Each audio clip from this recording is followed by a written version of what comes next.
히브리서 13장 10절에서 16절까지의 말씀을 제가 먼저 읽고 번갈아가며 읽도록 하겠습니다.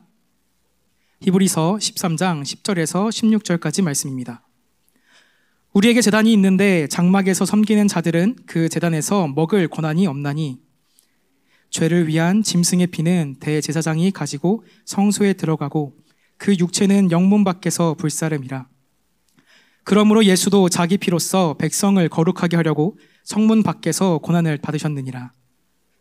우리도 그의 치욕을 짊어지고 영문 밖으로 그에게 나아가자.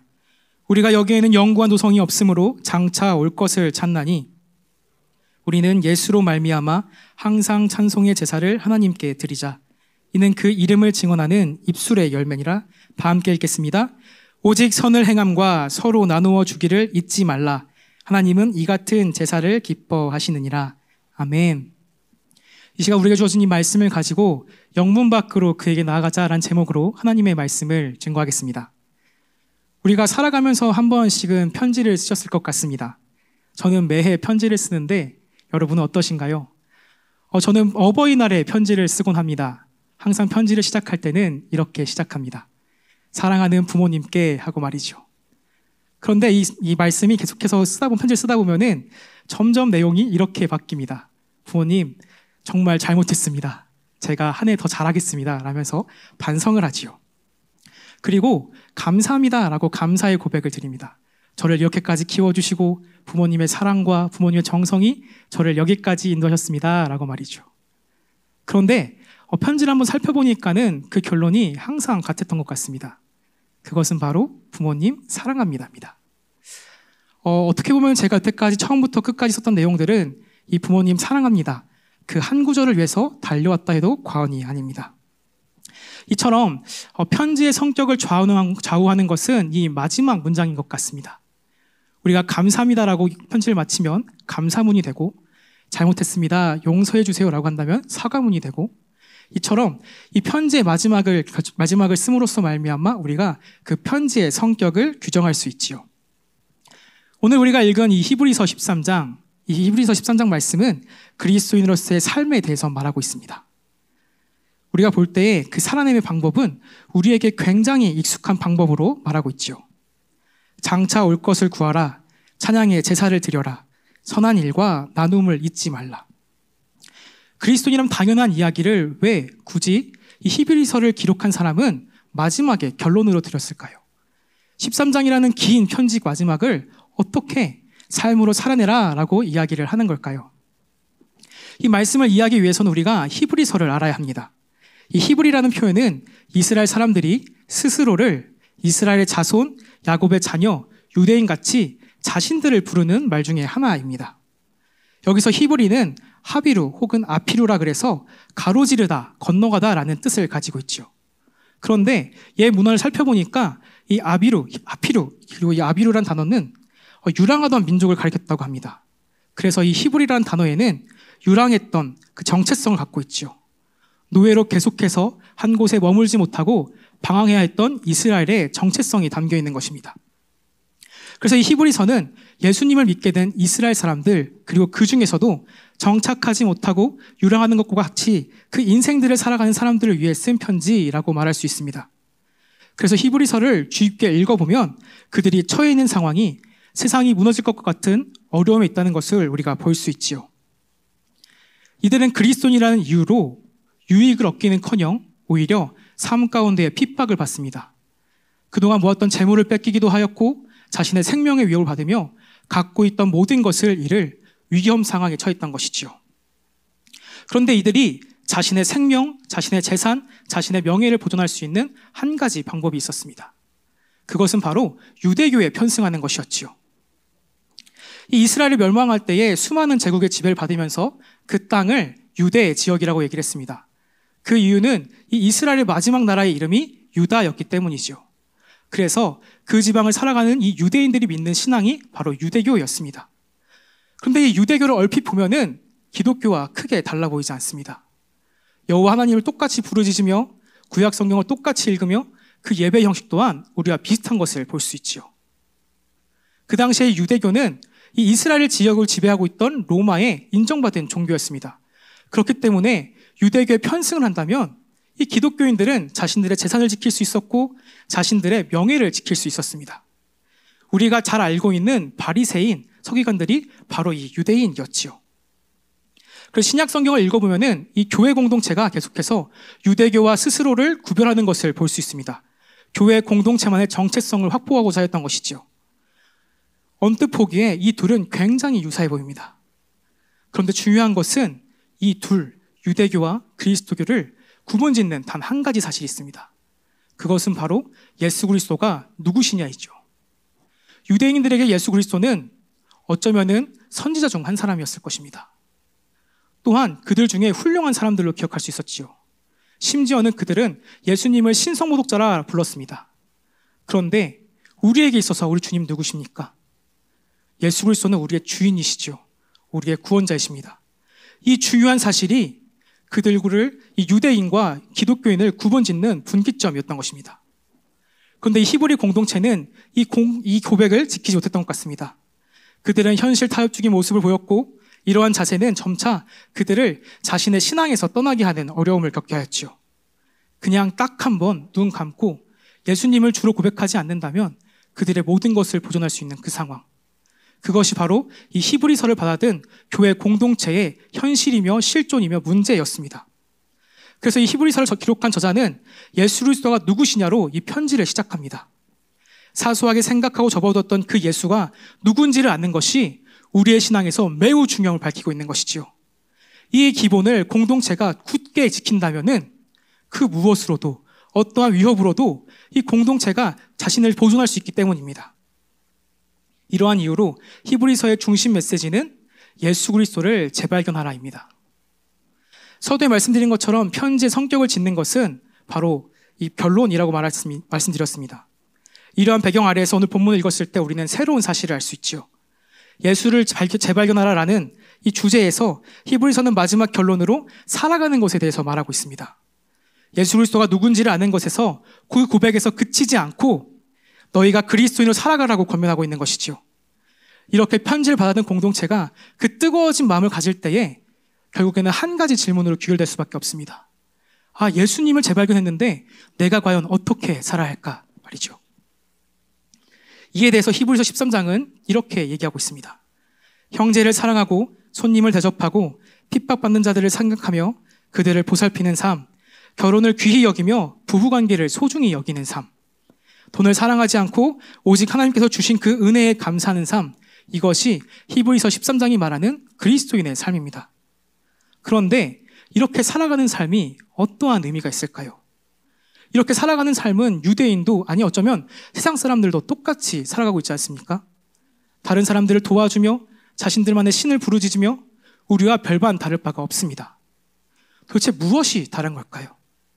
우리가 유대인과 세상과 다른 점은 바로 그 모든 것 가운데 거룩이 있다는 것입니다. 우리 다 함께 본문 10절에서 13절까지 말씀을 읽겠습니다. 본문 10절에서 13절까지 말씀입니다. 시작. 우리에게 제단이 있는데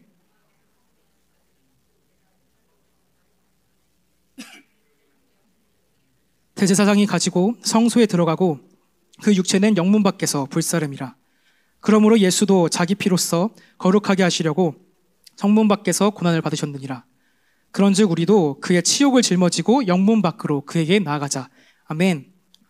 이 유대인이었던 그들은 이 본문을 읽으면서 대속죄일을 떠올렸을 것입니다. 이 제단 위에 있는 제물은 대속죄일의 제물이었지요. 유대교의 수많은 제사들 중에서 제사장이 먹을 수 없는 경우는 오직 대속죄일의 제물이었습니다. 이 제물의 살코기와 소제물은 제사장이 취할 수 있는 것이었습니다. 그러나 대속죄일의 제물만큼은 제사장이 가질 수 없었지요. 왜냐하면 이날만큼은 이 제물의 육체는 영문 밖에서 불살라 버려야 되기 때문입니다. 대속죄일은 모든 것이 회복되는 놀라운 은혜의 시간입니다. 그날 유일하게 부정한 것은 그 제물의 육체, 죄로 태워버린 그 육체뿐이었지요.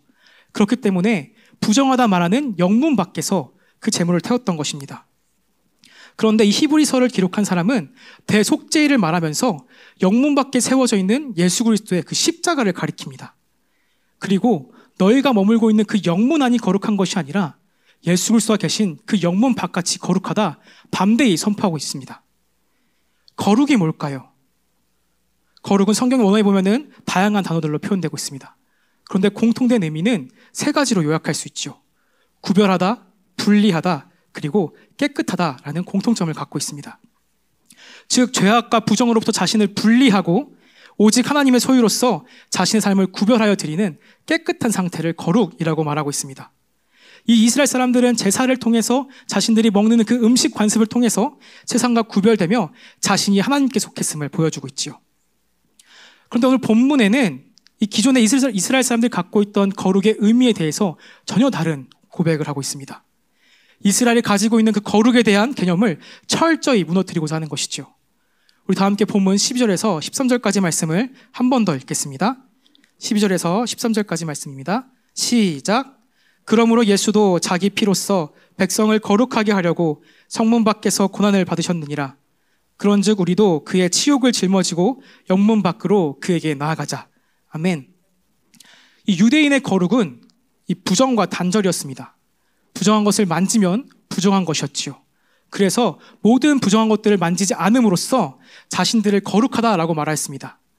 부정한 것과의 구별이 바로 거룩이었던 것이지요. 그러나 예수님께서 보여주신 거룩은 전혀 다른 것이었습니다. 부정한 것들을 만짐으로써 그 부정을 회복시켜 주시고 더 이상 부정하지 않다 말씀하시며 거룩을 말씀하신 것입니다. 그래서 이전과의 모습, 이 부정한 것에서 새롭게 삶으로 구별되는 것을 밝히고 계시는 것이죠. 부정한 것들을 건들지 않음으로써 스스로 거룩하다 드러내는 유대인과 다르게 예수님께서는 이 보여주신 그 참된 거룩은 오직 그 부정한 것들을 만졌을 때에 그 부정한 것이 회복되고 살아나는 놀라운 역사를 통해 거룩함을 드러내는 참 거룩을 보여주셨습니다. 그것이 진정한 거룩이었지요. 한 바리새인이 있습니다. 이 사람은 신실한 유대교인입니다. 이 사람은 죄인 앞에 있을 때에 그들을 피하고 외면함으로써 자신이 그들과 구별됐음을 증거하였습니다. 그러나 주님께서는 죄인이라 불리는 그 사람들을 곳곳이 찾아내셔서 그들을 향해 나아가심으로 그들의 삶을 회복시킴으로 그들의 삶이 거룩하다 말씀하신 것이지요.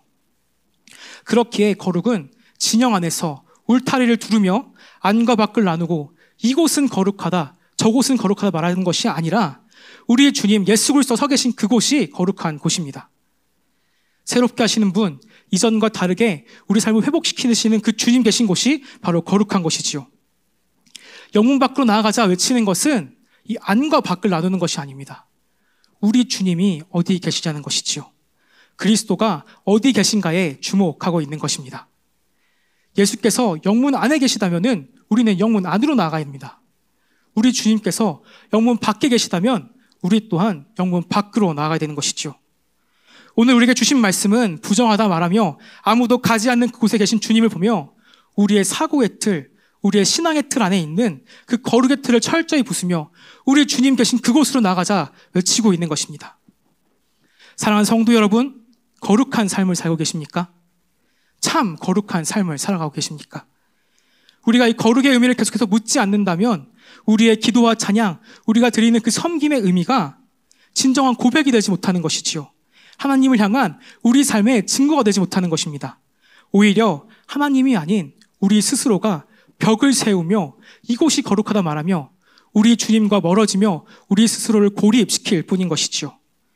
우리가 외치는 그 복음은 영혼의 갈증들을 해결시켜 주시는 그 오아시스와 같은데 우리는 성벽을 세우며 이곳이 거룩하다 말하고 있는 것은 아닐까요? 이렇게 될 때 우리의 삶과 신앙은 나누어집니다. 성과 속으로 불리는 삶을 살아가게 되고 여기에 하나님이 계시다, 저기 하나님이 계시다 말하면서 스스로 하나님과 단절된 삶을 살아가게 됩니다. 더 큰 문제는 예수님을 놓치게 된다는 것이지요. 예수님께서는 영문 밖에 계시는데 우리는 여전히 영문 안에 머물러 있는 것입니다. 그런데 계속해서 울타리를 치고 성벽을 세우면서 그곳에 예수님은 없어지고 나만 남게 되는 것이지요. 이 시간 우리가 신앙의 이름을 쌓아 올린 그 모든 것으로부터 진짜 주님 계시는 그 영문 밖으로 나아가는 그 믿음과 결단이 이 시간 우리 가운데 있기를 간절히 소망합니다. 주님 계시는 그 영문 밖으로 나아갈 수 있는 믿음이 우리 가운데 있기를 간절히 기도합니다. 우리 주님 계신 그곳에 가면 그 부정한 것이, 그 모든 것이 회복됩니다. 우리의 기도가, 우리의 찬양이, 우리의 섬김이 진정으로 회복되지요. 우리 다 함께 본문 14절에서 16절까지 말씀을 마지막으로 읽겠습니다. 시작. 우리가 여기에는 영구한 도성이 없으므로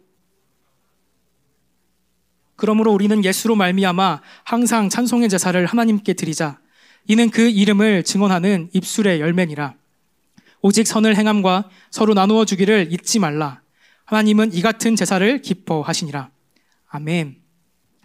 장차 올 것을 구하라. 찬송의 제사를 드리라. 선을 행하고 서로 나누어 주라. 이 말씀드린 것처럼 유대인도 하나님을 모르는 세상 사람들도 우리와 똑같이 살아갑니다. 모두들 간구하며 살아갑니다. 자신의 신들을 향해, 자신이 바라는 것들을 향해 자신의 삶을 맡기고 자신들을 구해달라 외치며 살아가고 있지요. 다들 찬양하며 살아가고 있습니다. 자신을 구원해달라 말하며 또한 서로 베풀며 살아가고 있지요. 근데 말씀드린 것처럼 우리의 모든 기도와 찬양, 섬김은 그 깊숙한 곳에 세상 사람들과 전혀 다른 것이 있습니다. 그것은 바로 거룩입니다. 그래서 우리의 기도의 내용, 우리의 찬양의 이유, 섬김의 목적은 세상과 구별되는 것을 볼 수 있습니다. 먼저 우리는 장차 올 하나님의 나라를 구합니다. 물론 유대인들도 하나님의 나라를 구한다라고 말할 수 있을 것 같습니다. 그러나 유대인은 하나님의 나라를 구하는 것이 아닙니다. 그들은 메시아의 나라를 구하는 것이지요. 메시아의 나라와 하나님의 나라는 다릅니다. 메시아의 나라는 나를 구원해 줍니다. 내가 바라는 것을 이루어주고 내가 소망하는 것을 들어줍니다. 나의 문제만을 해결해주며 내가 구원하는 그대로 응답하는 것이 바로 이 메시아의 나라입니다. 바리새인이 구했고 서기관이 구했던 나라, 이 메시아 나라는 나를 위한 나라입니다. 그러나 그리스도인은 메시아의 나라가 아니라 진짜 하나님의 나라를 구합니다. 우리 주님 통치하시며 주님께서 주권하시는 장차 올 그 나라, 그 나라를 사모한다는 것이지요. 하나님 나라를 구하는 것은 참 어렵습니다. 나를 위한 기도가 아니라 하나님의 뜻을 위한 기도를 구해야 되기 때문입니다. 하늘의 뜻이 땅에서도 이루어진 것 같이 이 땅에서도, 이 나를 통해서도 이루어달라 구하는 것이기 때문이지요. 간절히 바로 소망하는 것은 우리 주님 가르쳐주신 그 기도처럼 우리가 장차 올 것, 하나님의 나라를 구하는 그 인생이 되기를 간절히 소망합니다. 또한 우리는 예수 그리스도로 인해 찬양의 제사를 드립니다. 세상 사람들도 각자의 신을 향해 찬양의 제사를 드리지요. 자신의 신이 얼마나 위대한지, 얼마나 강력한지, 자신의 인생을 어떻게 구원한지 찬양하며 살아갑니다. 그런데 그리스도인들은 하나님께 찬양의 제사를 드린다는 것이 전혀 다른 의미입니다. 나 가진 재물 없으나를 쓰셨던 이 송명희 시인의 그래도라는 시를 한번 보도록 하겠습니다. 그래도라는 시는 이렇게 말했습니다. 내가 나를 떠나가도 그래도 나는 너를 떠나지 아니하며 내가 나를 버려도 그래도 나는 너를 버리지 아니하리라. 내가 나를 사랑하지 않아도 그래도 나는 너를 사랑하며 내가 지은 죄 많으나 그래도 나는 너를 용서하리라. 내가 천하고 미련하나 그래도 나는 너를 받으리라. 그래도 우리를 향한 주님의 마음이 이 그래도에도 꾹꾹 담겨 있는 것만 같습니다. 그런데 우리도 이렇게 답할 수 있지 않을까요? 주님 나를 떠나가도 그래도 나는 주님 따르겠습니다. 주님 나를 버려도 그래도 나는 주님 버리지 않겠습니다. 주님 나를 사랑하지 않아도 그래도 나는 주님 사랑하며 주님 내가 지은 죄 많으나 그래도 나는 주님이 용서해 주길 바라며 주님 내가 천하고 미련하나 그래도 나는 주님이 나를 받아주시면 좋겠습니다. 우리가 부유해서가 아니라, 우리가 풍요로워서가 아니라, 우리가 넉넉해서가 아니라 그저 예수님, 그 예수님 한 분만으로 우리가 찬양의 제사, 우리의 삶을 통해 드리는 온전한 고백이 나올 수 있기를 간절히 소망합니다. 마지막으로 우리의 섬김은 나의 만족과 유익, 기쁨을 넘어서서 하나님을 향한 고백이 됩니다. 내 앞에 있는 이 사람을 내가 섬기는 한 사람으로 멈추는 것이 아니라 이 사람을 보내신 하나님을 향한 고백으로서 섬기는 것이지요. 한 사람이 성경을 읽는 중에 내일 내가 너를 찾아오겠다라고 하는 그 예수님의 음성을 들었습니다. 예수님의 음성을 들은 그 사람이 설레는 마음으로 다음날 일을 하면서 계속해서 창밖을 내다보았습니다. 창밖을 내다보니까 추위에 떨고 있는 사람이 있었고 갈 곳이 없고 먹을 것이 없어 배고파하는 아기 엄마가 있었습니다. 너무나 배가 고파서 사과를 훔친 아이도 있었습니다. 이 사람은 예수님을 기다리며 차를 대접하였고 먹을 것을 주었으며 쉴 곳을 제공하였습니다. 그리고 그 아이를 위해서 사과값을 지불하였지요. 그 모든 것을 마치고 집을 돌아온 그에게 또다시 예수님의 음성이 들렸습니다. 내가 오늘 너를 찾아갔다 말이죠. 제가 방금 드린 이 이야기는 이 톨스토이가 쓴 사람은 무엇으로 사는가에 나온 이 사랑이라는 단편에 실린 내용입니다. 이처럼 우리의 섬김은 나와 마주한 이 사람을 넘어서 예수님을 향해 있습니다. 하나님의 인도하심과 돌보심을 경험한 우리가 또한 나를 통해서 그 하나님의 돌보심과 인도하심을 전해야 되는 것이지요. 추운 이 세상에서 우리를 따사로이 비추시는 그 하나님의 사랑을 전할 수 있는 우리가 되기를 간절히 소망합니다. 우리의 섬김과 헌신으로 인해서 그 한 사람이 주님 앞에 든든히 서기를 간절히 기도합니다. 사랑하는 성도 여러분, 우리를 영문 밖으로 부르시는 그 주님의 음성에 귀 기울이시기를 간절히 소망합니다. 그리고 그 부르심에 응답하는 우리가 되기를 간절히 기도합니다. 세상이 말하고 우리가 말하는 그 거룩의 자리만 머물러 있는 것이 아니라 영문 밖에서 우리를 부르시는 그 주님을 향해 나아갈 수 있는 그 믿음이 이 시간 우리 가운데 있기를 간절히 소망합니다. 그래서 거룩을 드러내는 것이 아니라 거룩이 드러남을 통해서 이 땅 가운데 우리 주님 역사하신 것과 이 땅 가운데 우리 주님 살아계시는 그 모든 것들을 증거하는 우리들의 삶을 통해서 예수 그리스도를 고백하는 삶이 되기를 간절히 소망합니다. 거룩이 어디 있느냐 묻는 이 시대 가운데에서 거룩은 여기 있으며 우리 주님 또한 여기 있다 고백할 수 있는 우리가 되기를 간절히 소망합니다. 그리하여 우리의 기도가, 우리의 찬양이, 우리의 섬김이 주님 앞에 온전히 서며 진정한 거룩의 자리에 나아갈 수 있는 우리가 되기를 간절히 기도합니다. 이 시간 이 말씀을 기억하며 찬양하길 원합니다. 우리도 함께 고백하겠습니다.